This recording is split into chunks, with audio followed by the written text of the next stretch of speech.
भारत के राजनीति इतिहास में कुछ फैसले ऐसे रहे हैं जो दशकों तक बहस का विषय बने रहते हैं। ऐसा ही एक मामला है शाहबानो केस, जिसे लेकर भारतीय राजनीति में खासकर कांग्रेस और भारतीय जनता पार्टी के बीच तीखी नोकझोंक होती रहती है। जी हां, कोई साधारण औरत नहीं थी, ना उसका केस कोई मामूली था। ये वो जंग जिसने हिंदुस्तान को झकझोर कर रख दिया। एक ऐसा फैसला आया जिसने राजीव गांधी की सरकार को घुटने पर ला दिया। सच कहे तो इस फैसले के बाद जो कुछ हुआ, उसके बाद आज तक कांग्रेस यूपी बिहार से गायब है। कांग्रेस को इस केस ने यूपी बिहार से मानो नेस्तनाबूद कर दिया। नमस्कार, मैं सुहानी सिंह, स्वागत है आपका आगाज टाइम में। साल 1986 में तत्कालीन प्रधानमंत्री राजीव गांधी की सरकार द्वारा लिए गए एक फैसले को लेकर बीजेपी आज भी कांग्रेस पर वोट बैंक की राजनीति का आरोप लगाती है।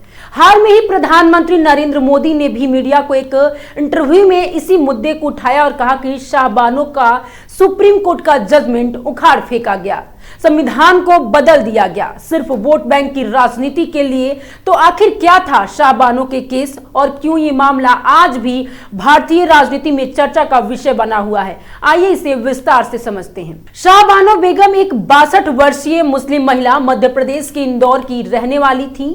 उनके पति मोहम्मद अहमद खान जो पेशे से वकील थे, सन 1978 में उन्हें 3 तलाक देकर अलग कर दिया। शाहबानो ने तलाक के बाद मायके में रहने और गुजारे भत्ते के लिए धारा 125 सीआरपीसी, जो कि धर्म से परे हर नागरिक पर लागू होती है, के तहत कोर्ट में अर्जी दी गई। ये कानून कहता है कि अगर कोई व्यक्ति अपनी पत्नी, बच्चे, माता पिता का भरण पोषण नहीं करता है तो वह अदालत में केस कर सकता है। निचली अदालत और हाईकोर्ट दोनों ने शाहबानो के पक्ष में फैसला दिया, लेकिन मोहम्मद अहमद खान ने इस फैसले को सुप्रीम कोर्ट में चुनौती दे दी। सुप्रीम कोर्ट ने 1985 में अपने ऐतिहासिक फैसले में कहा कि शाहबानो को धारा 125 सीआरपीसी के तहत गुजारा भत्ता मिलना चाहिए। कोर्ट ने यह भी कहा कि धर्म के आधार पर किसी महिला को उसके मौलिक अधिकारों से वंचित नहीं किया जा सकता है। इस फैसले को महिलाओं के हक में एक बड़ी जीत माना गया। आपको बता दें कि पूर्व मुख्य न्यायाधीश वाई चंद्रचूड़ ने फैसले को यह भी कहा था कि मुस्लिम पर्सनल लॉ भले ही एक धार्मिक संहिता हो, लेकिन यह संविधान से ऊपर नहीं हो सकता है। कोर्ट के इस फैसले ने महिलाओं के अधिकारों को मजबूती दी, लेकिन साथ ही मुस्लिम कट्टरपंथी संगठनों के विरोध को भी जन्म दिया। सुप्रीम कोर्ट के इस फैसले के बाद देश भर में खासकर मुस्लिम समाज के कुछ तबकों ने भारी विरोध किया। उन्हें लगा कि सरकार और कोर्ट उनके धार्मिक कानून में दखल दे रही है, और इस विरोध में दबाव में आकर राजीव गांधी सरकार ने मुस्लिम महिला अधिनियम 1986 पास किया। इस कानून ने सुप्रीम कोर्ट के फैसले को अप्रभावी बना दिया। नए कानून के अनुसार मुस्लिम महिलाओं को सिर्फ इद्दत की अवधि यानी तलाक के बाद लगभग 3 महीने की भरण पोषण का अधिकार दिया गया। इसके बाद यदि महिला असहाय हो तो उसे वक्फ बोर्ड या रिश्तेदारों से सहायता लेनी होगी, पति से नहीं।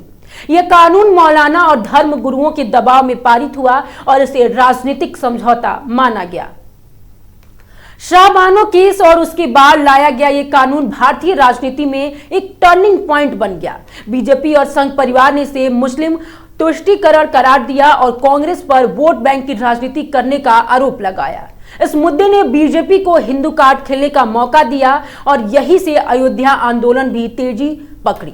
वहीं महिला संगठनों और प्रगतिशील तबकों ने इस कानून की आलोचना की, क्योंकि यह मुस्लिम महिलाओं को अन्य धर्मों की महिलाओं की तुलना में कमजोर स्थिति में डाल रहा था। शाहबानो केस एक ऐसी मिसाल है जिसने भारत में धर्म, राजनीति, महिलाओं के अधिकार की जटिलता को उजागर किया। ये मामला सिर्फ एक महिला की हक की लड़ाई नहीं थी, बल्कि ये सवाल था कि क्या भारत में कानून और संविधान सब पर बराबर लागू होगा या नहीं।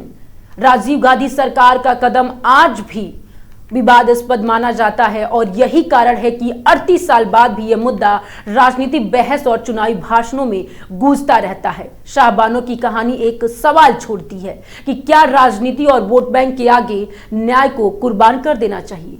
आपको हमारा ये वीडियो कैसा लगा, हमें कमेंट करके जरूर बताएं। तब तक के लिए देखते रहिए आगाज टाइम।